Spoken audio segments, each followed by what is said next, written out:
Hey, I'm Gia and welcome to the Independent Session. Today we've got live music from an up-and-coming band, the Anteloids. They're tipped to go all the way to the top. It's the Black Tambourines. Alex Karl Gold has taken time out of his jet-setting lifestyle to be here, and the beautiful and talented Victoria Major has popped by, and I'll be chatting with legendary sound engineer and producer, drumroll, Tony Platt. Let's pop the hood, let's rock and roll!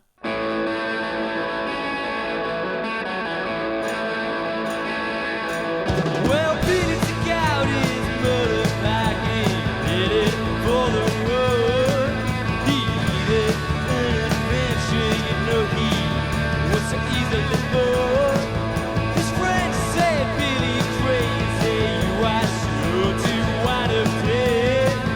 But Billy did not care, he simply shoot his gun and said, well, my friends, whiskey and women, they've been to you, but I just like riding motorbikes and occasionally sniffing glue.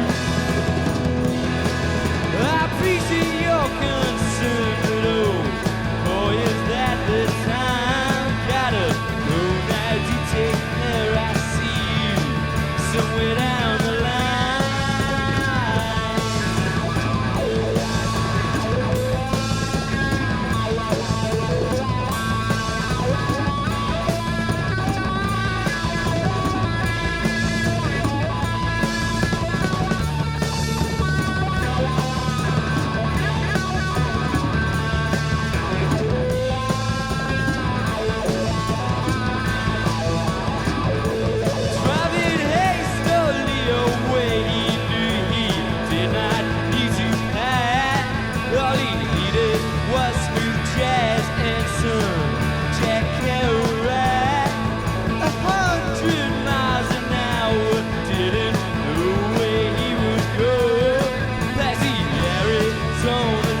driven all the way back from Italy this morning, apparently Freddie Flintstone style. Please welcome Alex Karl. How are you? I'm very well, Gia. How are you? I'm good. Last time I saw you, we were jumping up and down together in a mosh pit at a Libertines gig. What's changed? Well, we escaped the Libertines mosh pit. We did. Just.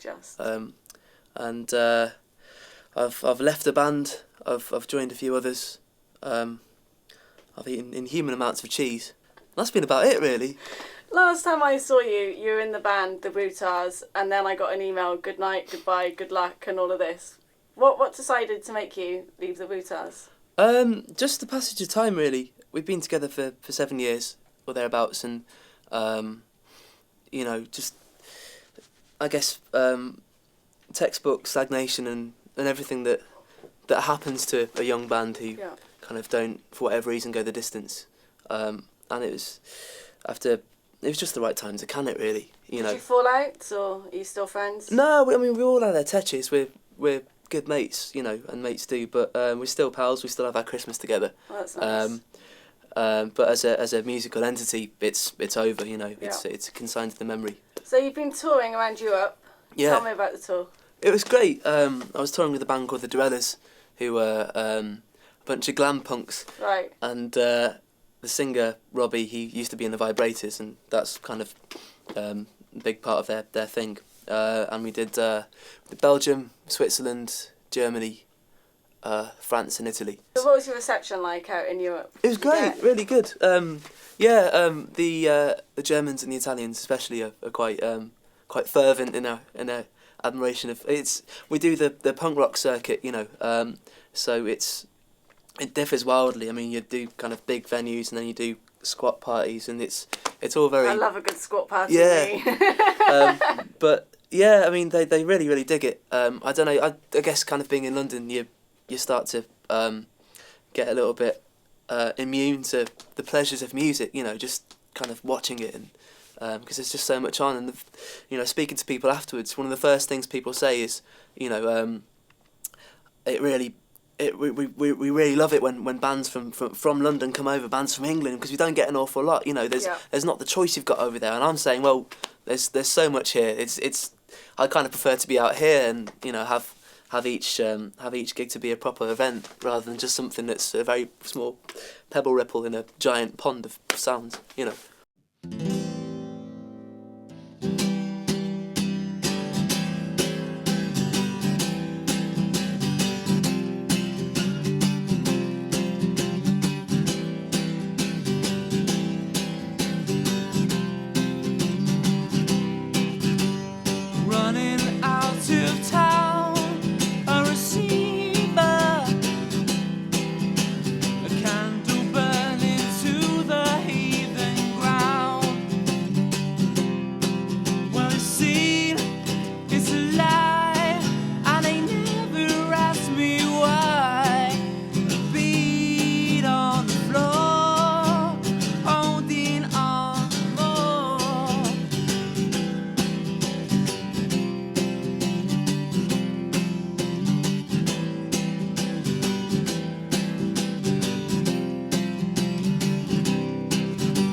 low, while you lie, lie, lie low, and the sun is gone. Ooh, clouds growing slow-mo. You've seen it all before, you know. When it's over, and you hope, and the good is gone. Put a little on when the sun is gone. Put a little on, woo, when the good is gone. Put a little on when the sun is gone. Put a little on, woo, when the good is gone.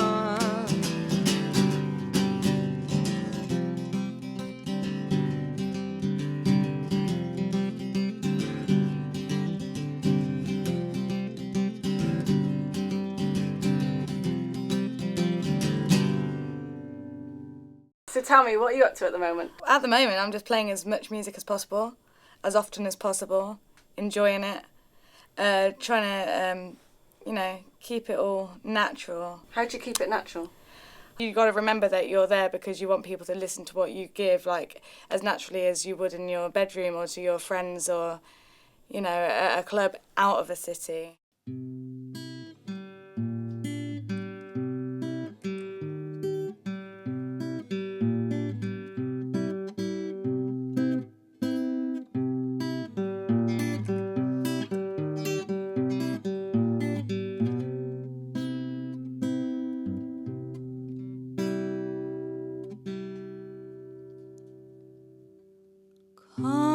Conversation mirror is where he makes his friends. Topics include whatever he chooses, he has time to spend. He laughs, they joke, he coughs, they cough, chokes, they choke, looks confused, they're not amused, he takes the mirror down.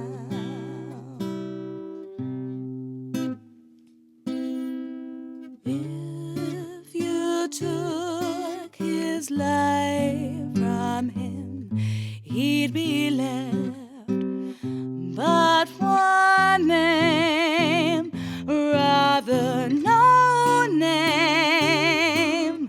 Don't blame the truth for his demise, 'cause he walks, talks, eats, sleeps, still alive, and the lie embedded in him keeps him tranquil.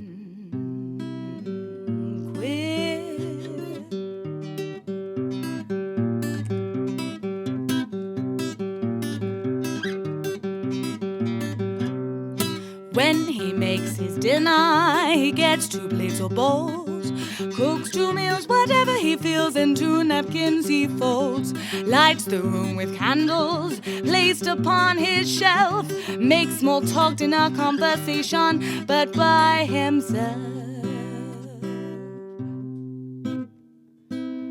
If you took his life from him, he'd be left but one name, rather no name. Don't blame the truth for his demise, 'cause he walks, talks, eats, sleeps, still alive, and the lie embedded in him keeps him tranquil.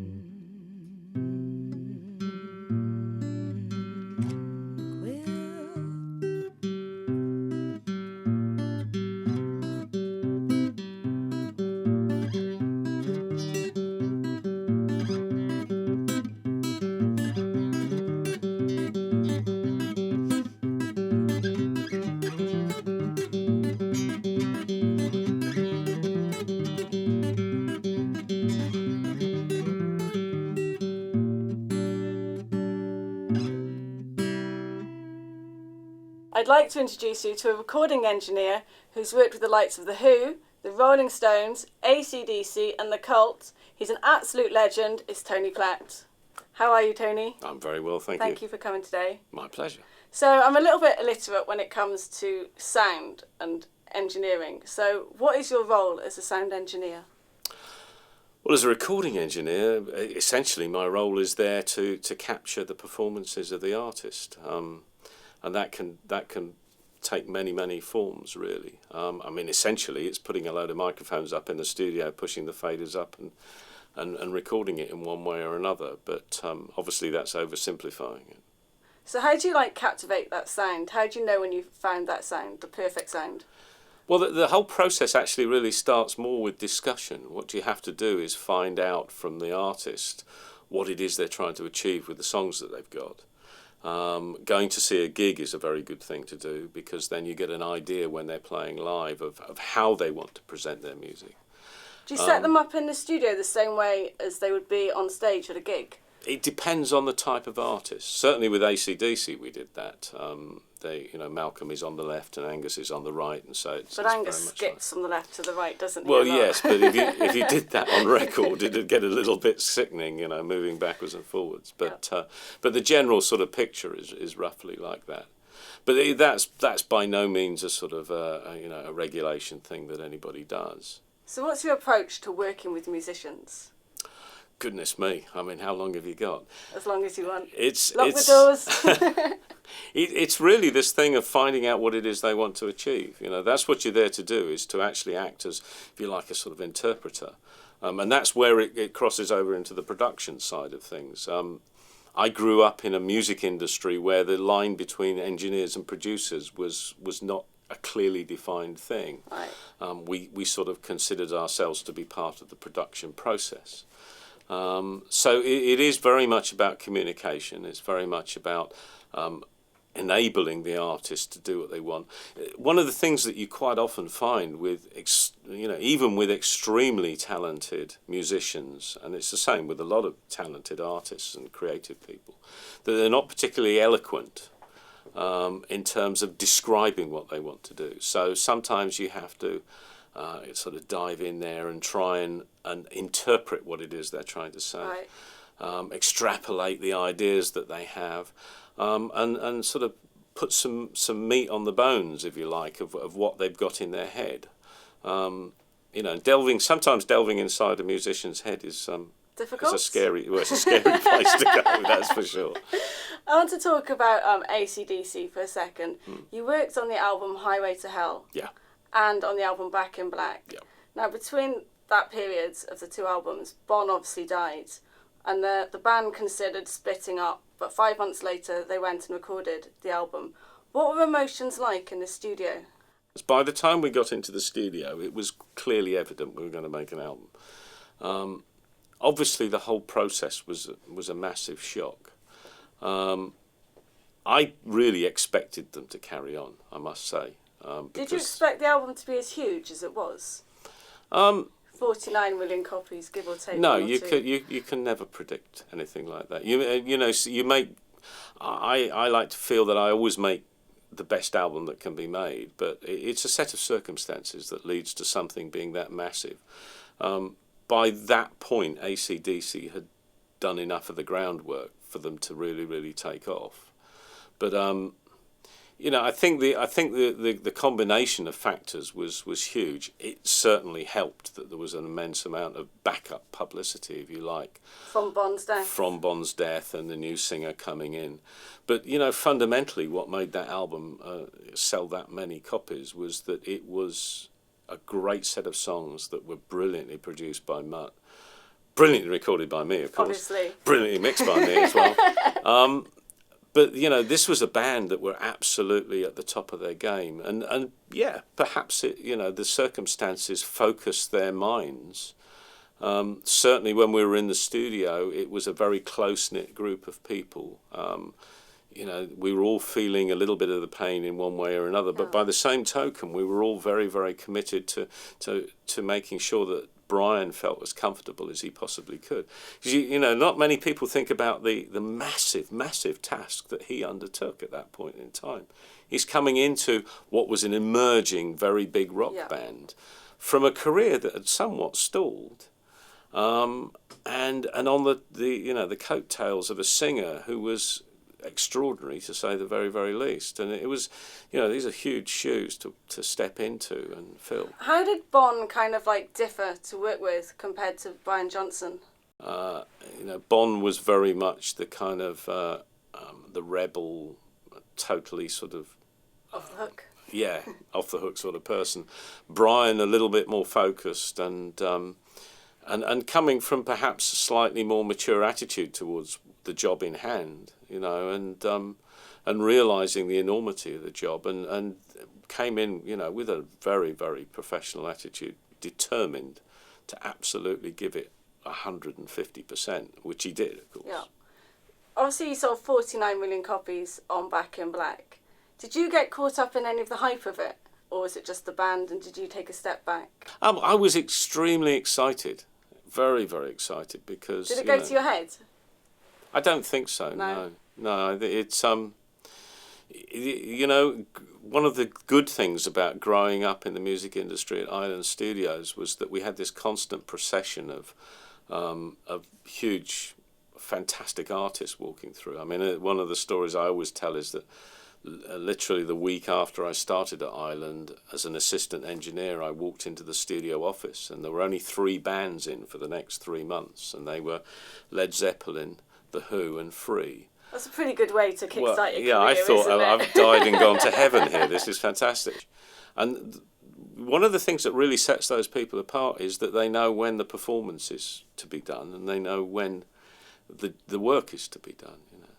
How do you think that, like, the band's ethics of how they work back in 1980 to how they work today, do you think they kind of have the same graft about them, or...? One of the things that frustrates me greatly is that the reference points that bands use, they don't actually take the time to go back as far as the bands from the 70s and the 80s. Those bands did their homework and they went in there and they got hold of music that really, really did serve their roots, and then they brought it forwards, you know. I mean, I don't know if you read Keith Richards' book. I have. I think it's a fantastic book. It gives a real insight into the workings of bands like the Rolling Stones. And, you know, the fact that he was such a fan of all of that blues music that went way, way back, and jazz music and folk music and as well. And how he took that and really learned what was at the core of it, what was at the heart of it, and then brought it forward and incorporated it into his own music. That, I think, is a talent that is sadly lacking in a lot of musicians now. I don't hear it. What I hear is people copying rather than interpreting, you know. What do you think of, like, using the internet to promote your stuff and get a fan base? Are you a fan of, like, the Facebook, MySpace, Twitter and all that?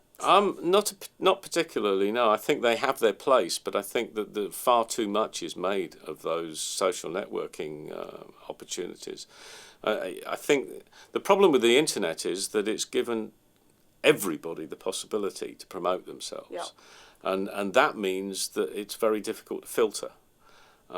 So, you know, your average consumer, I put myself in the same bracket, you know, finding music that you might want to listen to is more and more and more difficult. I still tend to return to recommendations from friends. I'm a big fan, for instance, of Spotify Radio, where you can... I mean, I came across a band called the Band of Skulls, who I think are absolutely stunning, quite amazing band. Great songs. Their new album is sensational. Because I tuned into Spotify Radio and I discovered through another artist that I was listening, I think it was Rufus Wainwright, and then I discovered Joan as a Policewoman, and then on Joan as a Policewoman's radio I discovered Band of Skulls. Now that for me is the best way that these things work. I think that putting your page up on MySpace and then sending it out to as many people, Spamming everybody. Befriending as many people as you possibly can is actually probably more counterproductive than it is productive. Back in 1980, when you were working with like AC/DC, obviously you didn't have the internet like we had it today. So how did they promote and like get their music heard? Gig every single night around the country. I remember Malcolm telling me a story. Well, no, actually it was Bond telling me a story that when they started out in Australia, they'd sometimes do 3 and 4 gigs a day. You don't see bands doing that anymore, do you? No, I mean I've seen bands come off stage after doing 1 gig and they're completely flattened. You know? So they haven't got the stamina anymore. I don't know. I think they get the stamina if they thought that it was a worthwhile thing to be doing. Back in the day, obviously you worked with the Rolling Stones, the Who, at the beginning of your career, and Paul McCartney. Yeah, Did you ever get starstruck? Was there ever a time not especially, when you no. were starstruck? No, not especially. With the Rolling Stones and the Who, that was as an assistant, and at the time, those sessions were either with Andy Johns, who was the engineer for the Rolling Stones, or Glyn Johns, his elder brother, who's the father of Ethan Johns. Right. They were the engineers and producers on those sessions, and I was much more concerned about learning from them than I was about who was, playing in the studio. So, I mean, there were a couple of points. There was one point I took a tray of tea into a session. That's not rock and roll. Well, it is very rock and roll, actually. But I took a tray of tea in because I'd made some tea and I thought, well, they might want some in there. And there was a guitar player playing, and I looked into the dark of the studio. I couldn't see who it was, and I said to the engineer, "Who is that?" It was a Stephen Stills session. This guy was playing on it. "Who is that?" And he said, "Oh, it's Jimi Hendrix." I think if Jimi Hendrix walked in here, I'd pass out. Well, I think I probably well, yeah, because he's dead now, but like the Rolling That would Stones be a moment like, that would make me starstruck. Any of the bands you've worked with, I'd probably faint if I met them. How do you think the music industry is today? What's your opinion on it? I think it's really exciting. I think I believe there are huge opportunities in the music industry right now. Where do you see the opportunities? Well, because it's a sort of an open palette, really. You can write your own ideas. I think we're severely lacking in entrepreneurial skills.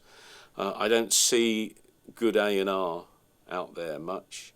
I don't see that many good managers out there of artists. Right. Everybody wants an easy ride, But I think there are immense opportunities out there for people to just sort of do it their own way. When you say you don't see the A&R people, where are they going wrong, in your opinion? We don't have a full record company infrastructure anymore, which is probably a good thing. But I like the fact there are smaller record companies. And I like the fact that in those small record companies you have a few people doing all the jobs. But I think what we need to do is we need to start looking at the way the record industry is set up and just decide, well, we can rebuild this in a different way. You don't have to have the infrastructure that we've had in the past. What I keep seeing people doing is making the mistake of just sort of getting comfortable with the way it used to be again, And every time somebody sets a new company up, you think, oh, this might be exciting, this might be different, and then all of a sudden it's the same old, same old.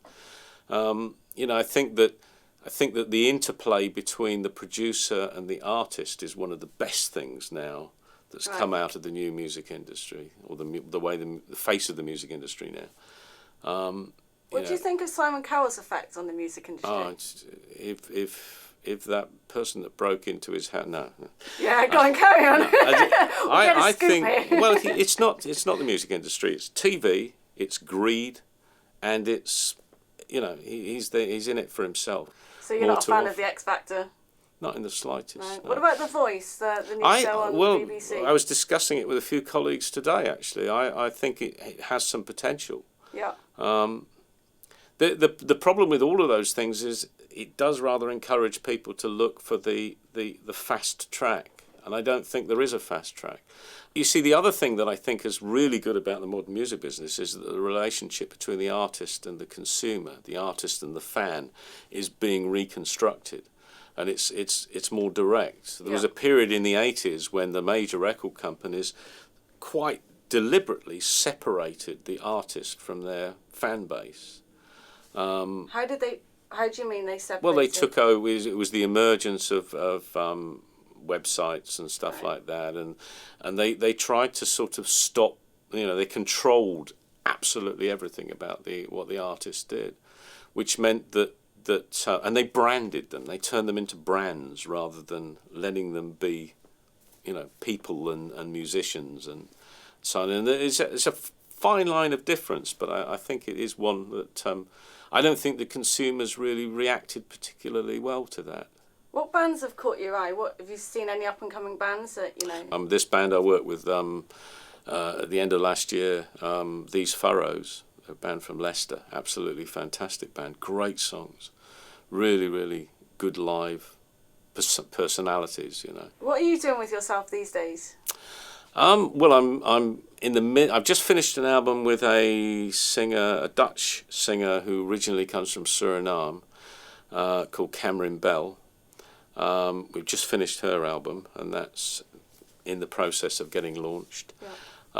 I've just got back from the Canadian Arctic, because I'm working with a band called State of the Art. We've just finished writing the songs. We've still got top lines and lyrics to finish, but that's an album that we're going to start recording sometime in July.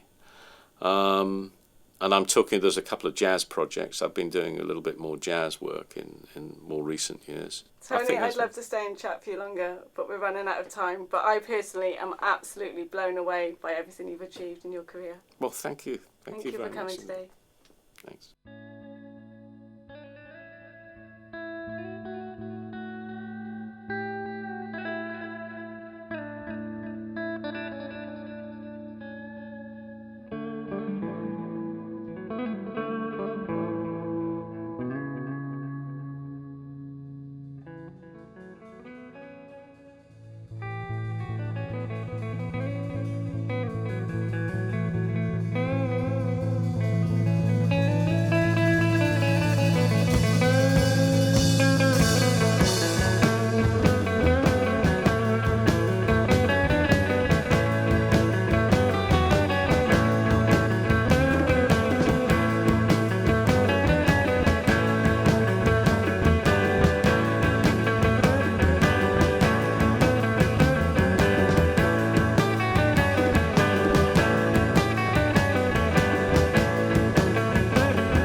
So what kind of music did you guys listen to growing up? Growing 90s music. Yeah, A lot of 90s music. yeah. I've always listened to Beck and like Blur. Blue. Shy Life. But like when we started the band, we were all into Velvet Underground, Beach Boys.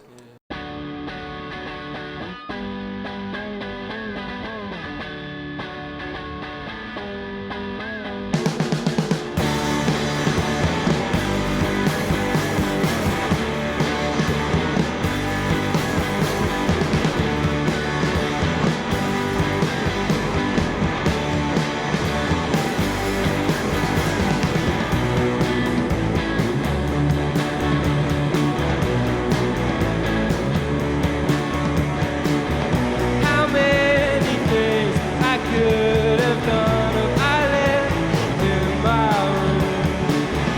I never understand why they don't come too soon.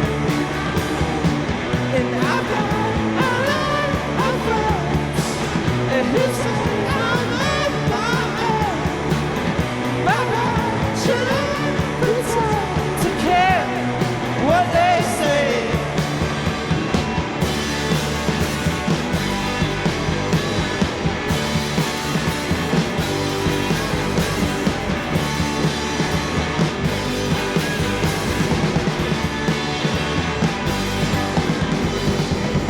I'm here and it feels so good. I'm lost in this circle. I live the way a house cat should. Just don't have the care. And I've got a lot of friends who say I'm at my head.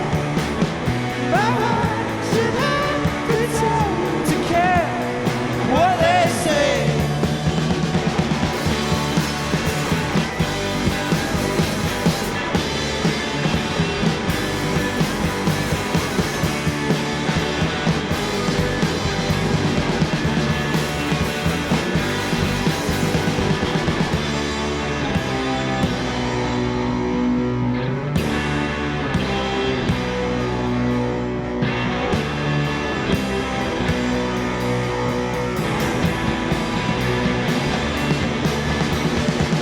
And I've got a lot of friends who say I'm at my head.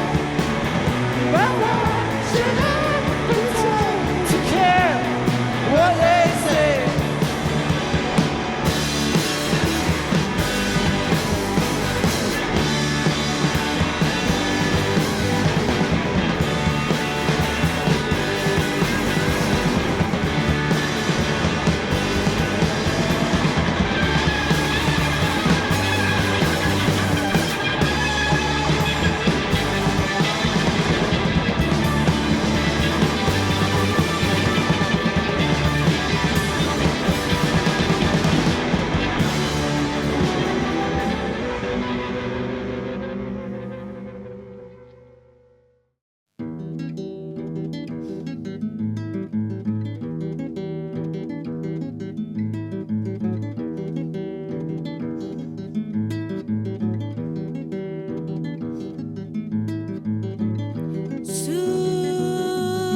Soothe my coarse skin. Give me something or leave me nothing.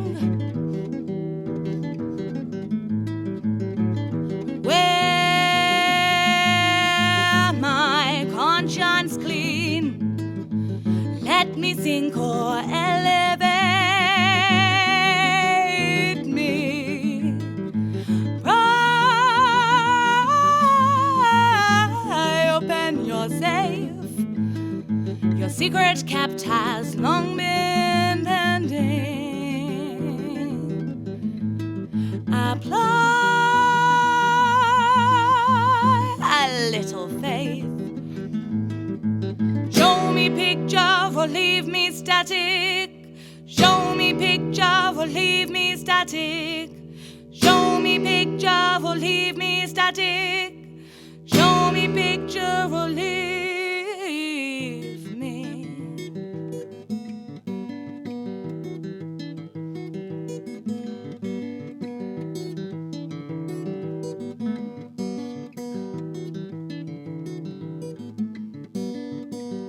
shape your twisted tongue, so I hear you pronouncing your words.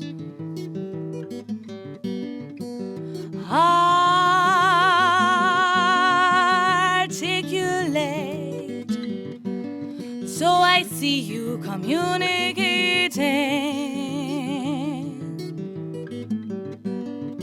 Spell it out for me.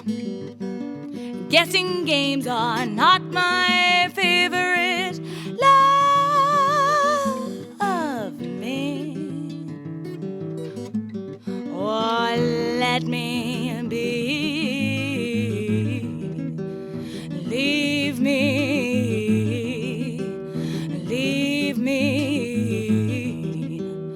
leave me, leave me, leave me,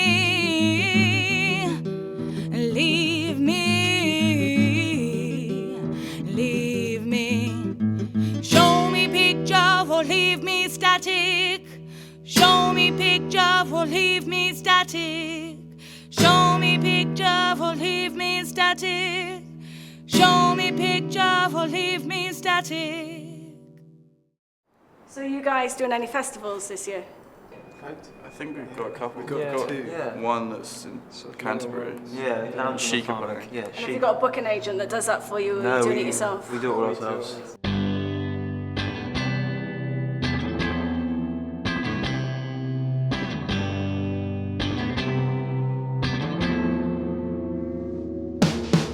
Was I close that I wouldn't take it? In my closed mind I wouldn't crave it. Do you sleep with both your eyes open? Would you wake if you were not broken? 'Cause I'm too old, too old, too old for toys. I'm too old, too old, I'm too old for. Doesn't feel right in the motion. I'd like to be a drop in the ocean. Put me into a bubble. I'd like to live into a bubble. 'Cause I'm too old, too old for toys. I'm too old, too old, I'm too old for.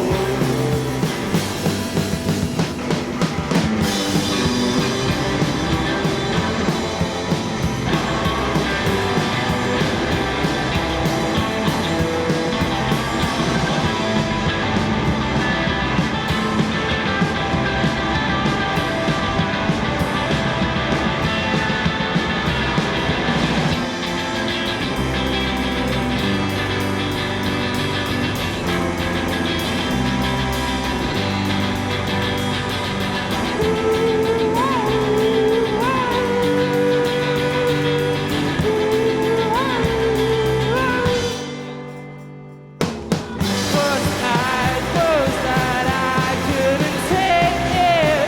In my closed mind I wouldn't break it. Do you sleep with both your eyes open? Would you wake if you were not broken? I'm too old for toys. Do you kind of like have a 5-year plan, or you're just going to dilly-dally and see what happens? No, I used to have a plan, but I find now the best plan is to have no plan and just go with the flow.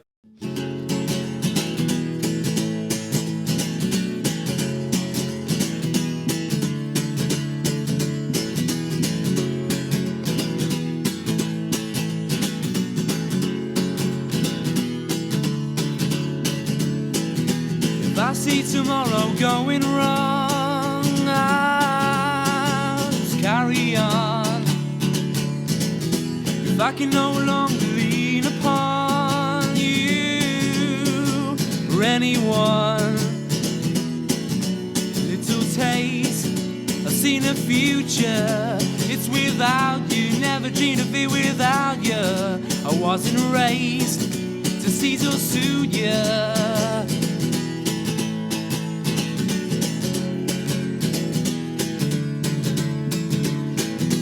Oh, I feel I'm in the throes of what I know. Anticipation, feel the air, keep me unaware.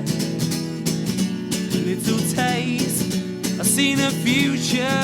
It's about you, never dreamed of it without you. I wasn't raised, disease will suit ya.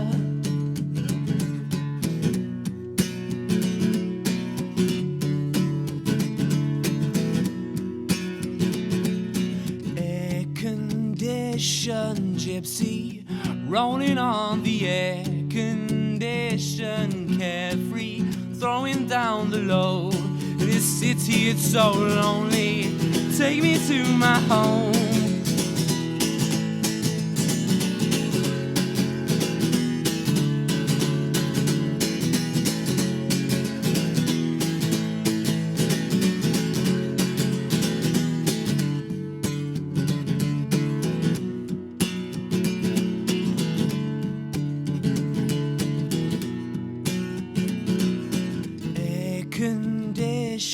Gypsy, rolling on the air condition, carefree, throwing down the load.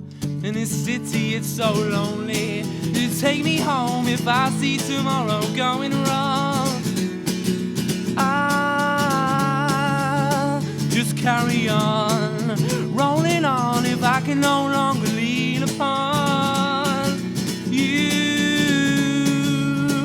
or anyone. I'll carry on, I'll carry on, I'll carry on, I'll carry on, I'll carry on, I'll carry on, I'll carry on, I'll carry on.